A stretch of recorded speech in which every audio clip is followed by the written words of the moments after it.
Hi, Adam. How How are are you? you? Cool, man. I'm fine. Thank you. And you? I'm doing well, man. It's good to finally meet you on here.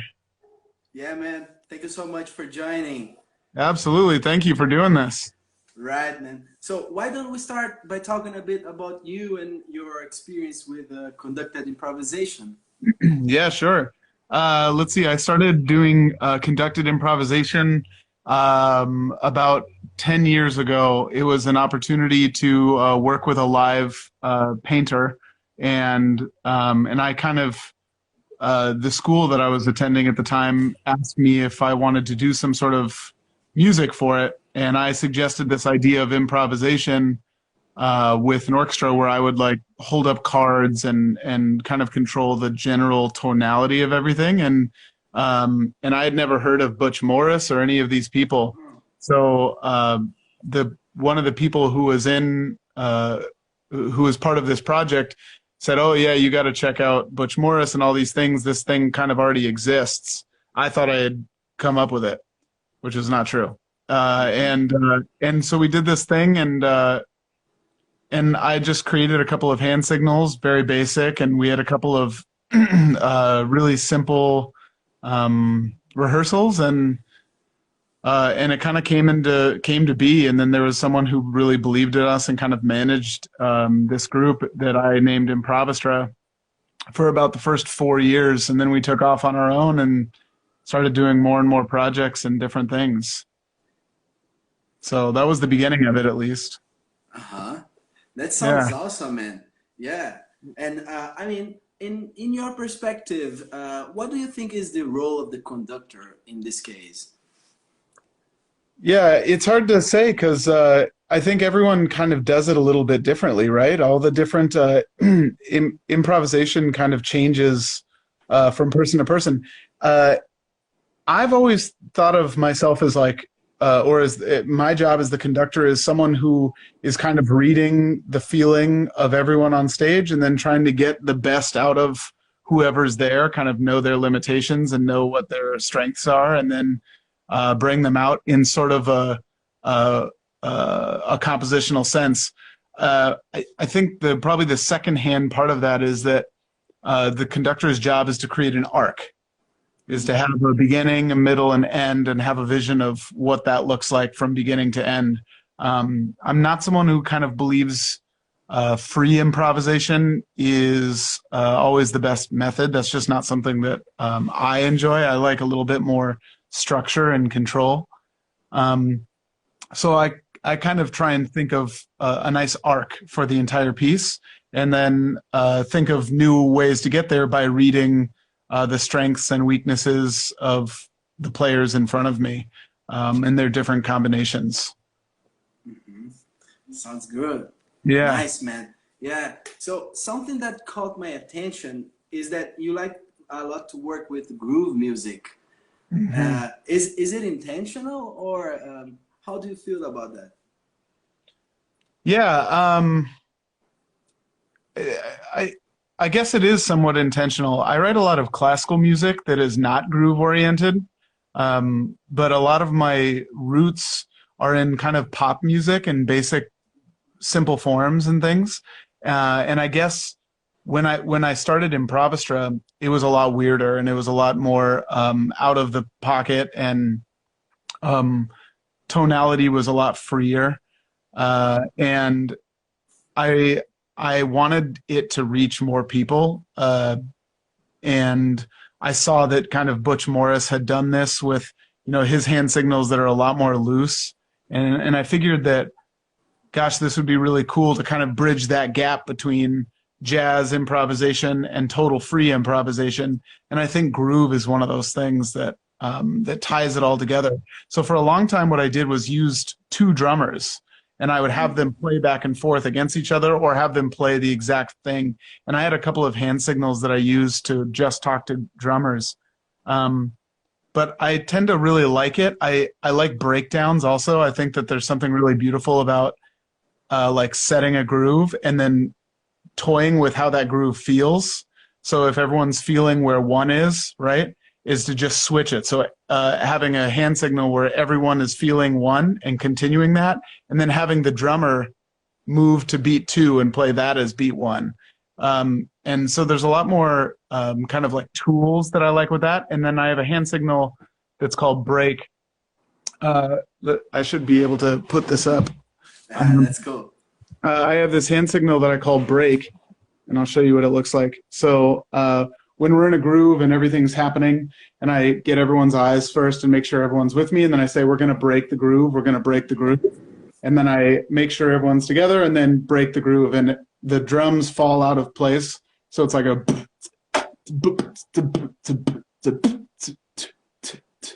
like that, and then there's chaos. So I invite everyone to start playing and create a texture.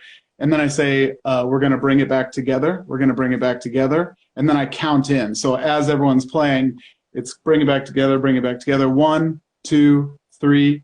And everyone stops on beat 4 and then comes in on beat 1 in the same groove that we were already playing. Okay. So I kind of like screwing with that groove and figuring out where, you know, the more possibilities, I suppose. I don't know. Yes, man.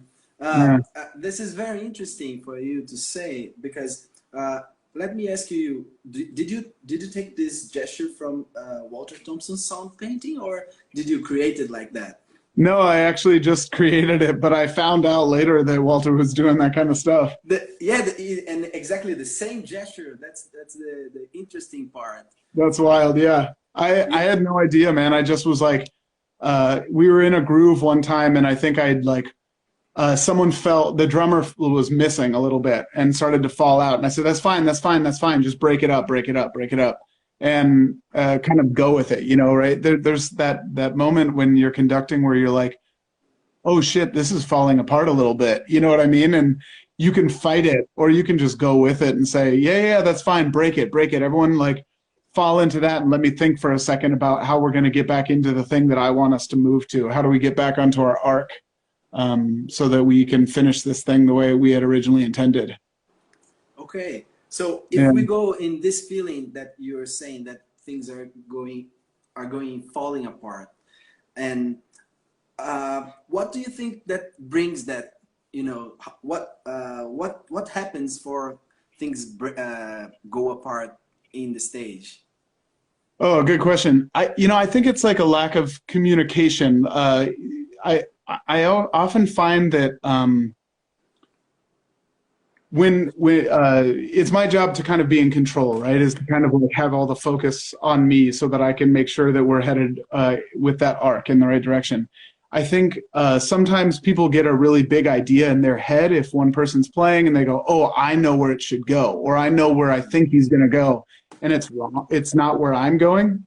I think that's what happens is this whole group is moving in one path, and then maybe one person starts to try and create another path, and it fights what we're already doing, right? And then it's my job to either take that whole group and follow that person and say, okay, we're going to go there for a while and then kind of lead us back, or try and take that person out of the equation and continue with the path. I tend to be one of those people who follows what's happening. If someone diverges in one way or another, then I tend to try and follow that as best as I can. That's interesting.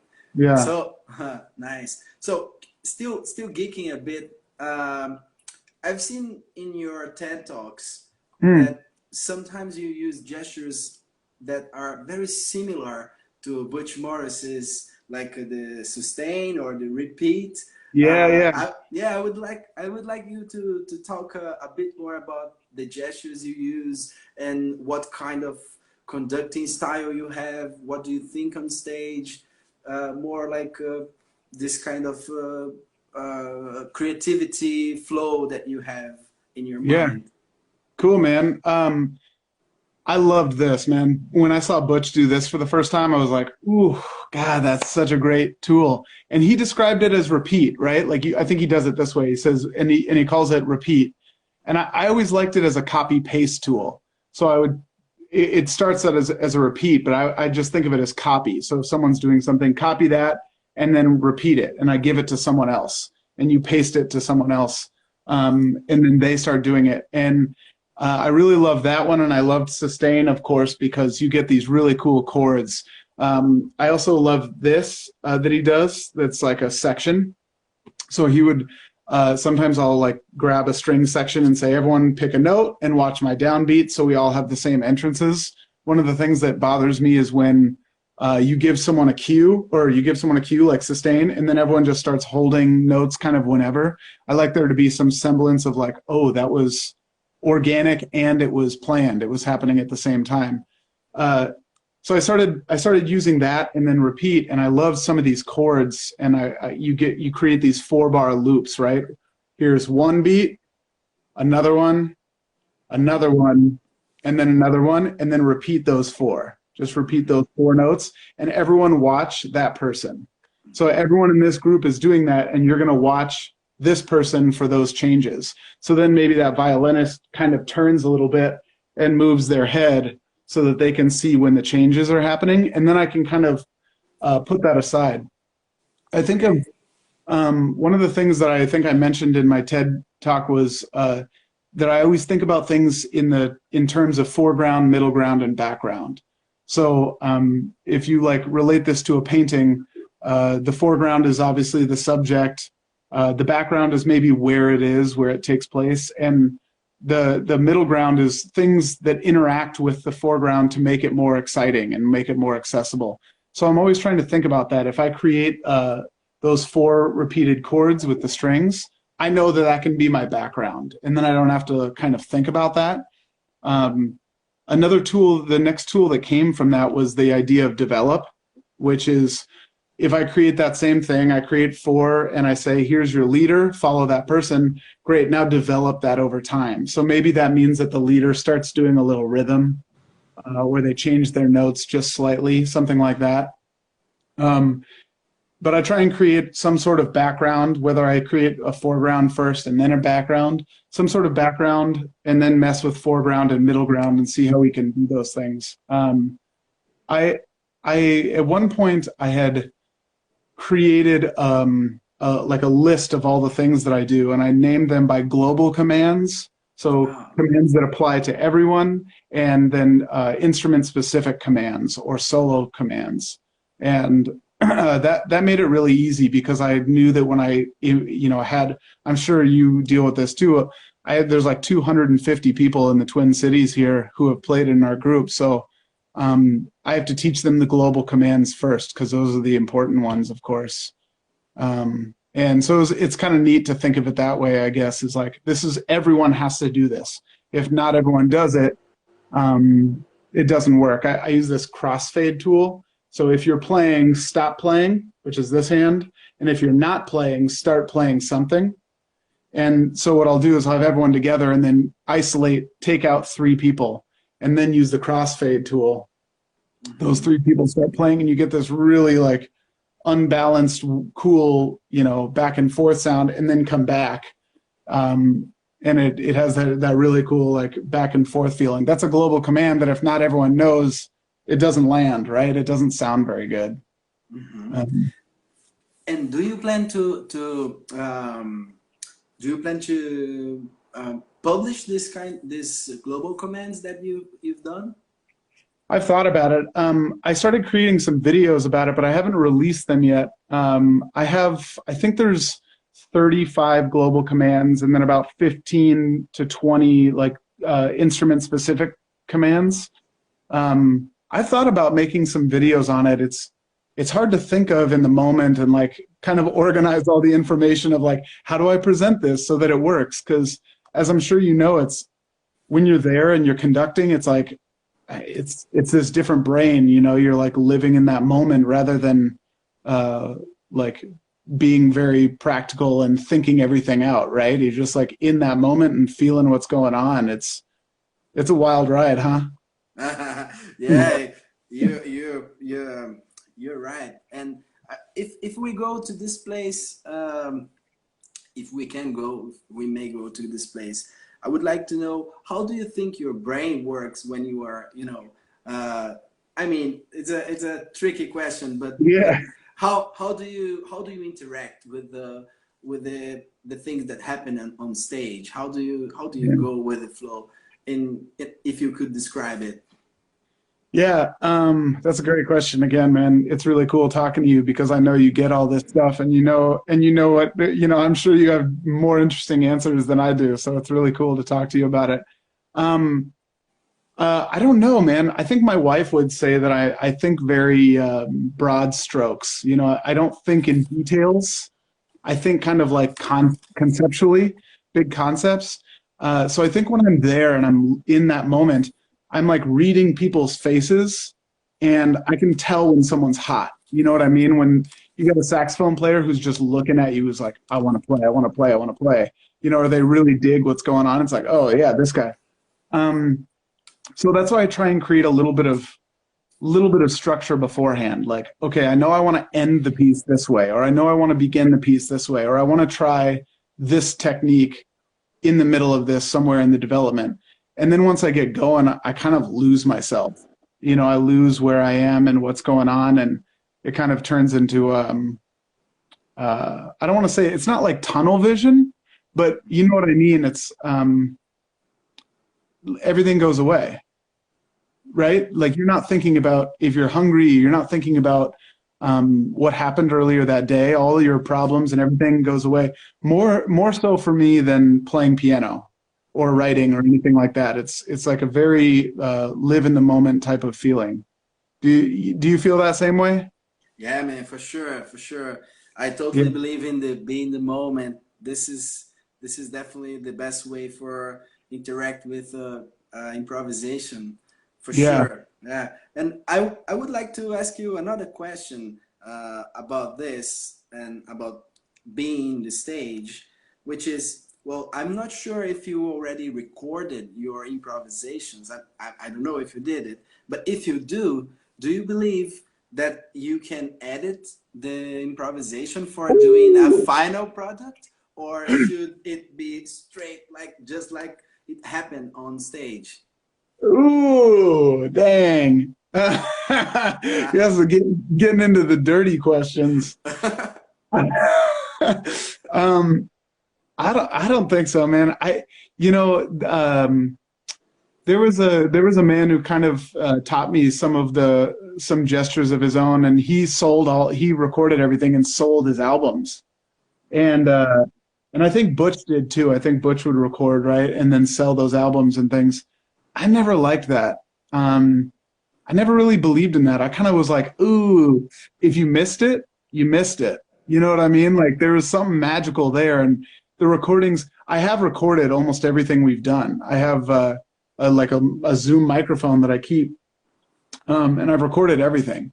So I have hundreds and hundreds of hours of recordings, but I don't think I would ever let anyone else see them. They're kind of for me, you know what I mean? So I could learn and get better, and I kind of use it as a journal. Like, oh, this was something I did in May of 2014, and I like to remember that. But I don't think I could sell them, and I don't think I could edit them either. They're so pure, like we were both talking about, that moment, that living in the moment, and that feeling is really special.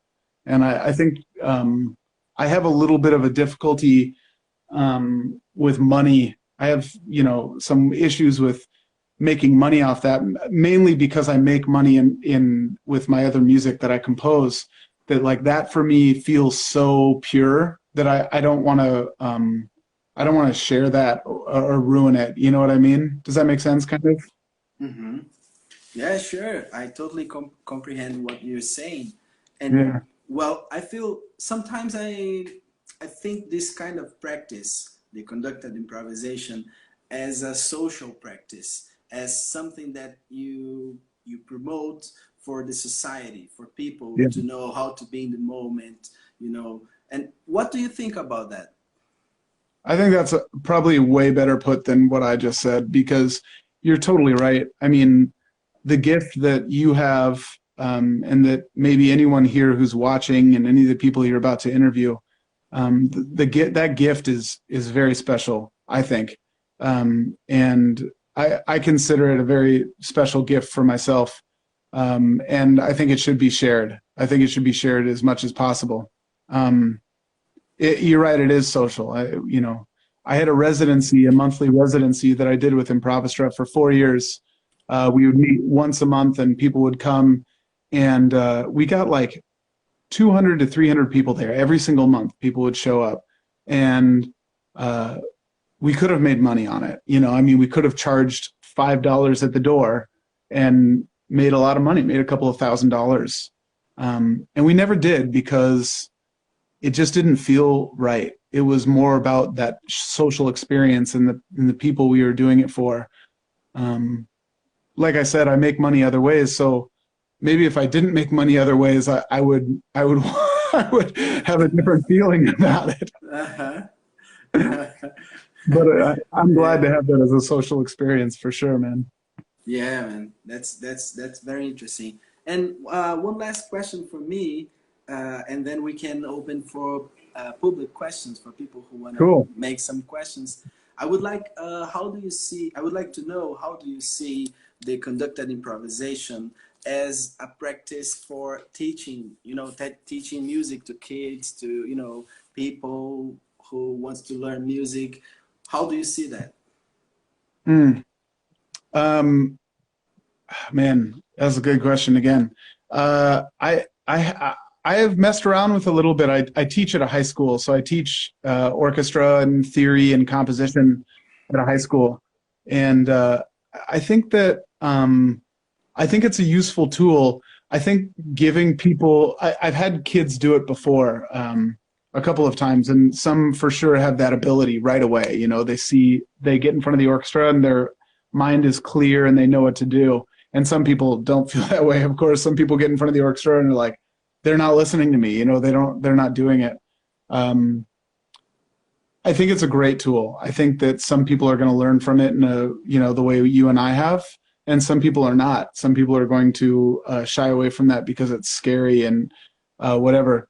I really like it as a compositional tool of thinking of how to think about composing. I mentioned the foreground, middle ground, background, but I think it's also really great to learn theoretical concepts for composition. Is okay, have everyone play in a key, or have all the horns play in E flat major 7 and ask them to play that chord, and then ask them to play another chord and see what happens. See how that voice leading changes from what you think it's going to sound like to how they're actually doing it, and mess around with chord changes that you like. One of the things that I like to do that I don't know if it's good for improvisation or not, but I come up with chord changes and I kind of either yell them out to someone or I give them hand signals to tell what I want them to do. And everything is related to do.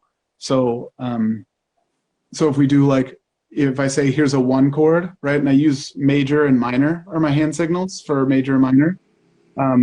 So I'll say we're starting on 1 major like that. And then if I want to go to the flat 6, I do this flat 6, and then they know to go there. And for me, it's helped me kind of understand things that I know I hear, but I guess the best way to answer your question is sometimes a guitar player or a piano player will play a chord progression and I have to figure out what it is. I don't have a piano obviously in front of me. I'm just conducting. So I have to hear what they're doing and know, oh, they're going to the sharp 4, half diminished, and then going here. And that's been tricky because normally you have a piano or a guitar, and you can sit down and go, oh, that's what that chord is. But to be able to just do it and hear it and go, oh, that's what that is, has been really beneficial. I'm not sure exactly how to implement it, except for to get kids to do it. Just get them in front of a couple of people and do it, right? I mean, I don't know. If you have some better ways, I would love to hear about it. I'm sure you do. Nice, man. Thank you for your very nice answers. Oh, yeah. Based on what you just said, well, I know that some conductors see the practice of conducted improvisation as a live composing practice, and some of them sees the role of the conductor as someone who is just moderating, who is, you know, manipulating what the musicians are, you know, proposing. So in this scale, where do you feel yourself? Where do you find yourself? I think I probably move. I probably stay. I'm probably in the composition side of it at first, and then as we get into it, I probably lean towards what's happening, and let the musicians kind of move the thing, and then try and get us back into a finish. One of my pet peeves is not having a good start or ending to a piece. The development, right, the middle can move and change and do all these things, and that's good. But I think having a really strong beginning and a strong ending is good. So I probably waver. I probably, if I have to say, I probably lean to the composition side a little bit more. But it has definitely been a really good practice for me to learn how to let go of some of those compositional ideas that I think I like, and let those players take me in new directions, you know, as, hey, you come up with an idea, you know, like you do this thing and then repeat it, instead of like, this is what I want, and then I'll lean over and sing it to them, which I have unfortunately I've probably done way too many times, you know, just leaning over to a trumpet player like ba ba ba da ba da da. It's probably not good. Funny. We have a question here from Dea Mota. Oh, nice. How do I? Oh, nice. Dea Mata.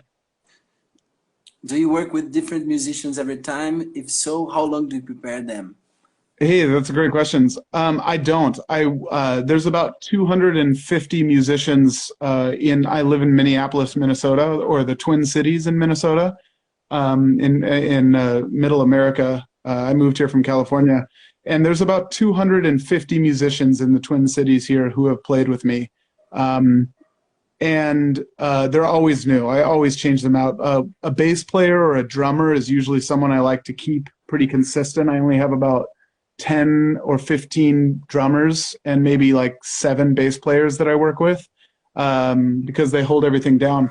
Besides that, I've created a couple of videos, which you can probably find on YouTube, that show very basic ideas of some of my hand signals.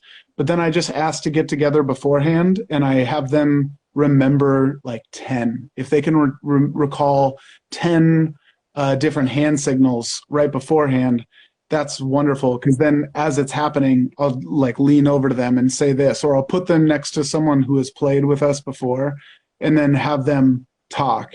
And it's easy with like a saxophone or a violin or something, because you know, they're not ever going to stand out or anything like that. So I make sure I teach them the ones that that they're not going to screw up on. I have this one that I'll show you. It's called drop 1, and it means don't play on beat 1. So I prepare it if we're in a groove, and then I prepare it and I count it in so they know where it is. But it'll sound something like this. It's like.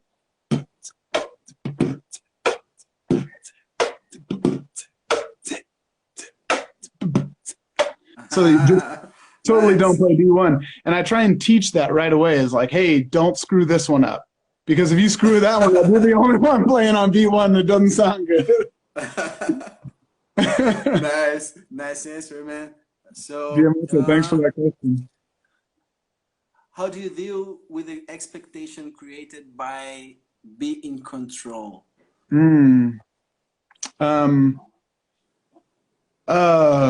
Yeah, great question, man.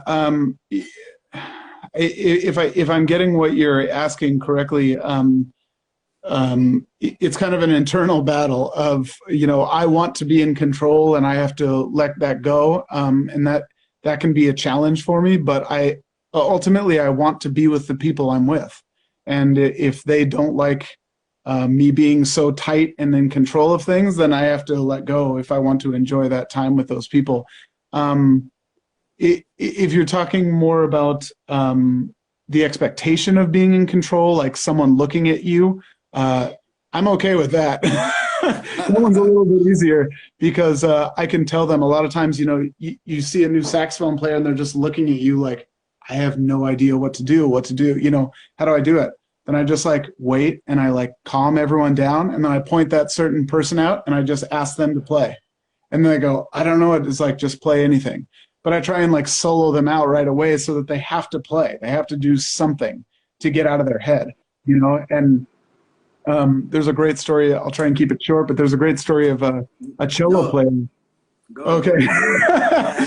There's a great story of a cello player who I was asking to solo, and he had just gotten tired of playing solo cello, and I leaned on him to play something, and he was like about to start playing, and he kind of like grabbed the microphone and he goes, dog eat dog. And then he like puts the microphone, he had like taken the microphone off the cello stand, you know, he goes, dog eat dog. And he held the microphone up to the audience and no one did anything. And he goes, kitty cat.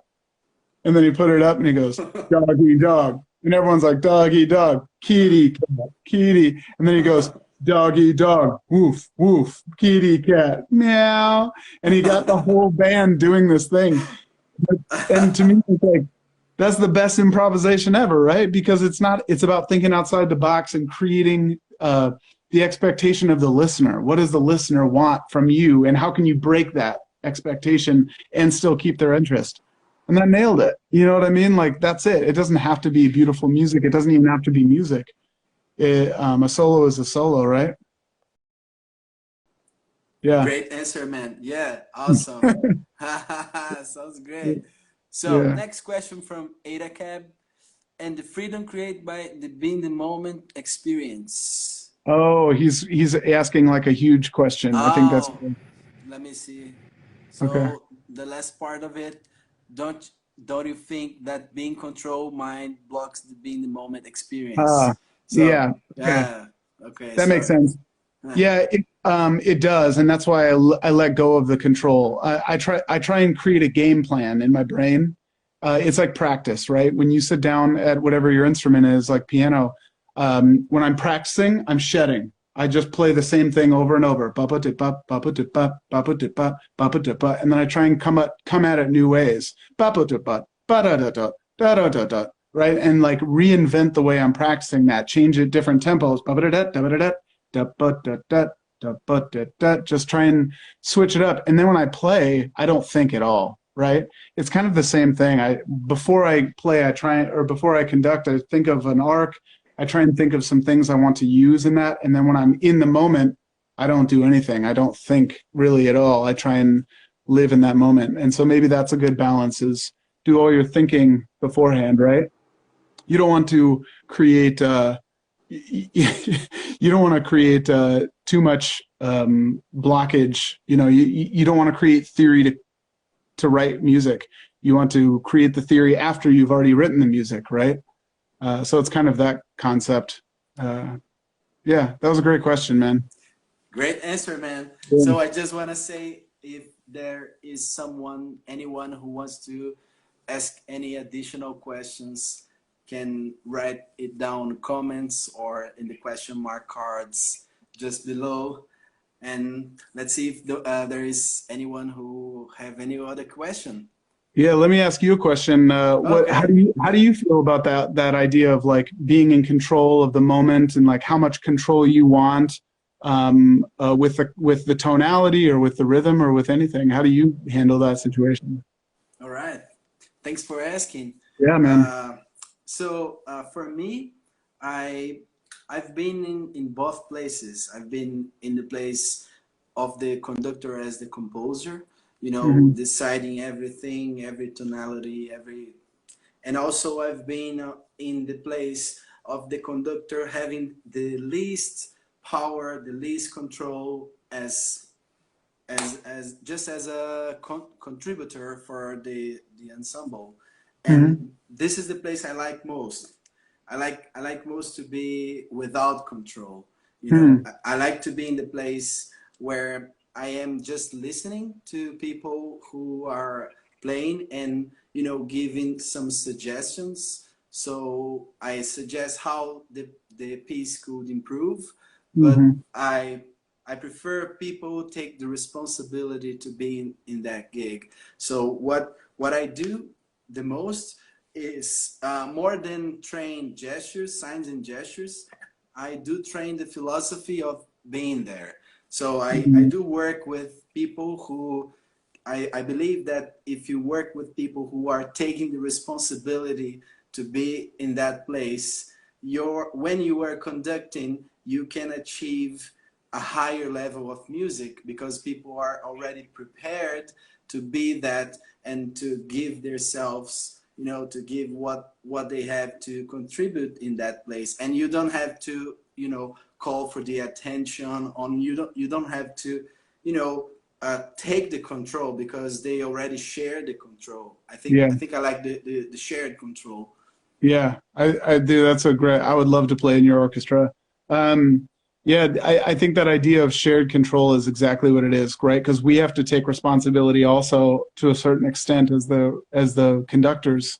And I think that's important, is to like show that, hey, I will, it's like good managing, right? Is you want to empower everyone that you're with to do the best they can. And at the same time, if they screw up, you're the one taking responsibility for their screw up, or, you know, not that you can screw up too much, but I believe there has to be some line of you know, me taking responsibility for how the whole thing is going, but then you know, empowering everyone that I'm playing with to do the best they can and say, you go do it. If you're successful, it's all you. If you screw up, I'll take that part. You know what I mean?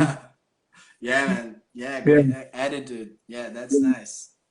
So if there's no other question, I would like to ask you to say, if people want to know more about you and your work, where they can find about your technique or the signs you developed, or, you know, where they can research about you, please just give some references.